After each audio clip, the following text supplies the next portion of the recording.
নবী করিম সাল্লাল্লাহু আলাইহি সাল্লাম বলেন মুসলমানের মধ্যে ৭৩ দল হবে। হবে কথাটা ১৪০০ বছর আগের ছিল, এখনের না। এখন ৭৩ দল মুসলমানের মধ্যে হইয়াছে। এই বছর হয় নাই, গত বছর হয় নাই। গাউসুল আজম শাহ সৈয়দ আব্দুল কাদের জিলানী তিনির জীবনে থাকতে তিনি বলেছেন ৭৩ দল হইয়াছে। আরো ১৫০ বছর আগেই ৭৩ দল হইয়া গেছে মুসলমানের মধ্যে। হিন্দু খ্রিস্টান বৌদ্ধ নিয়ে কথা নাই। এই যে ৭৩ দল হইয়াছে তারও প্রমাণ কোরআন, তারও প্রমাণ কোরআন। আল্লাহ পাক বলেন আন্না হাযা সিরাতি মুস্তাকিমা ফাত্তাবিউহু ওয়া লা তাত্তাবিউস সুবুলা। কোরআন সূরা আনাম দেখো, আল্লাহ পাক বলেন আন্না হাযা সিরাতি মুস্তাকিমা। একটি দল ওই দলটি একটি রাস্তা, ওই রাস্তাটি ওই আমার সরল সোজা রাস্তা। তোমরা এই সরল সোজা রাস্তায় চলো। একটি রাস্তাই মাত্র সরল সোজা, আমি আল্লাহর রাস্তা, এই রাস্তায় চলো। ওয়ালা তাত্তাবিউস সুবুলা, কুরআন ওয়ালা তাত্তাবিউস সুবুলা। আরো বহু রাস্তা আছে, সেই রাস্তাগুলিতে তোমরা যাইও না। প্রত্যেক রাস্তায় শয়তান বসে বসে তোমাদেরকে ডাকতেছে, তারা তোমাদেরকে জাহান্নামের পথে নিয়ে যাবে। আল্লাহ আগেই সাবধান করেছে।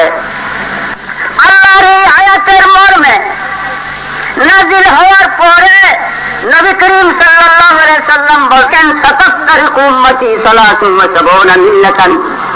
আমার উম্মত মুসলমানের মধ্যে অচিরেই ৭৩ দল হবে।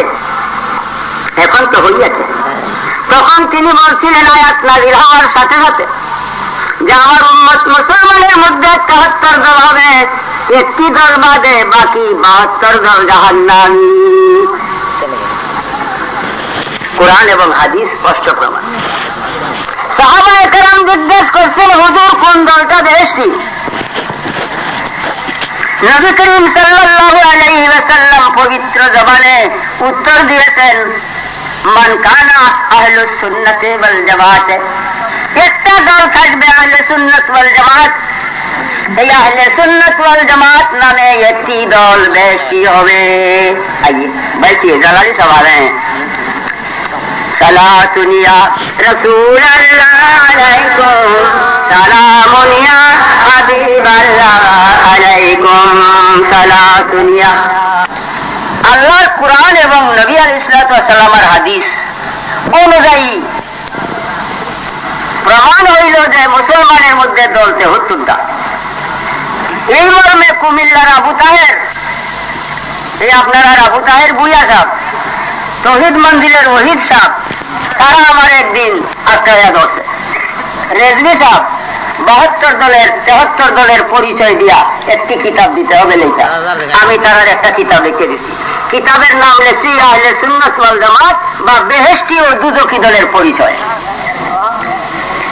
৭২ দল যে দুজকি কোন দোষে, এক একটি দোষ দেখাইয়া দেখাইয়া কুরআন আর হাদিসের দ্বারা ৭২ দল জাহান্নামী, তার প্রমাণে বেহেশতি ও দুজকি দলের পরিচয় বললেও আমার সঙ্গে আছে।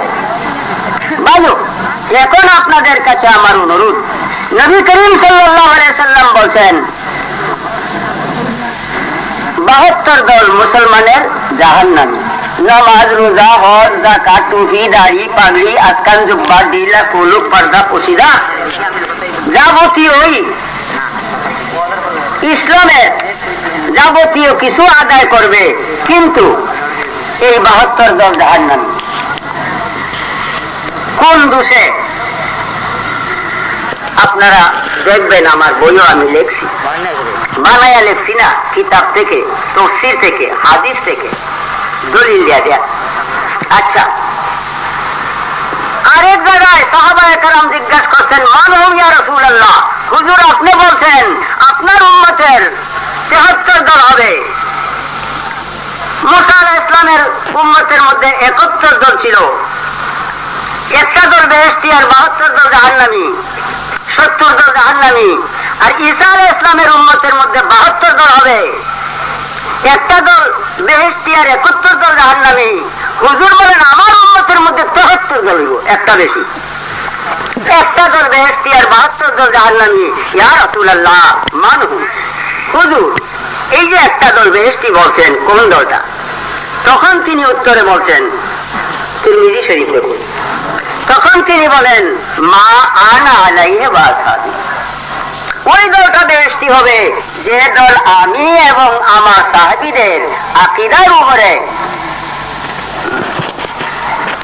অনেকে অর্থ করেন যে আমি এবং আমার সাহাবীদের পথ আর মত, অর্থাৎ আকীদা ও আমলের উপরে যারা থাকবে তারাই বেহেশতি।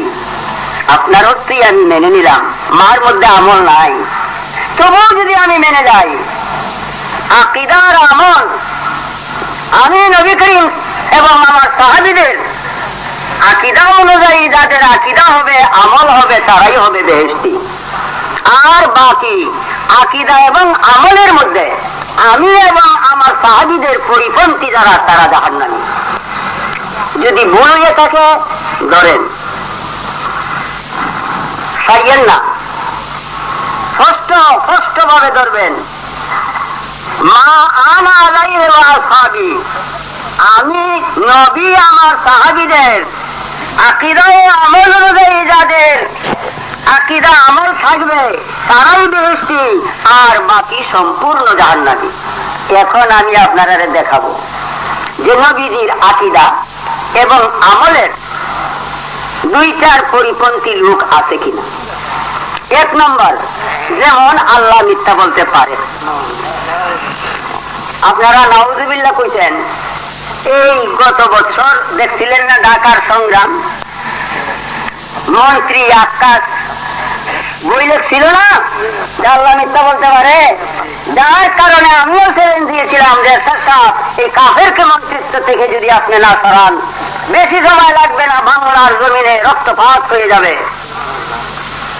হাজার হাজার লাখ লাখ পোস্টারও দালানে দালানে লাগিয়ে গেছি, 7 দিনের ভিতরেই তার মন্ত্রিত্ব শেষ। এই যে মন্ত্রী সাহেবের না, মন্ত্রী সাহেবেরও উপর থেকে আনছে আকীদারা। একদল আলেম আছে যাদের আকীদার মধ্যে আছে আল্লাহ মিথ্যা বলতে পারে, তারা দলিল আলা কুল্লি শাইইন কাদির, আল্লাহ সর্বশক্তিমান। সর্বশক্তির অধিকার হইতে হইলে মিথ্যা যদি না বলে তাহলে সর্বশক্তিমান হইল কেমনে? এই হইল তার জ্ঞান। এর উত্তরে হাজার হাজার উত্তর আছে, একটা উত্তর আমি দেব। তুমি বলো আল্লাহ জিনা করতে পারে, যদি না পারে সর্বশক্তির অধিকার কেমনে হইল?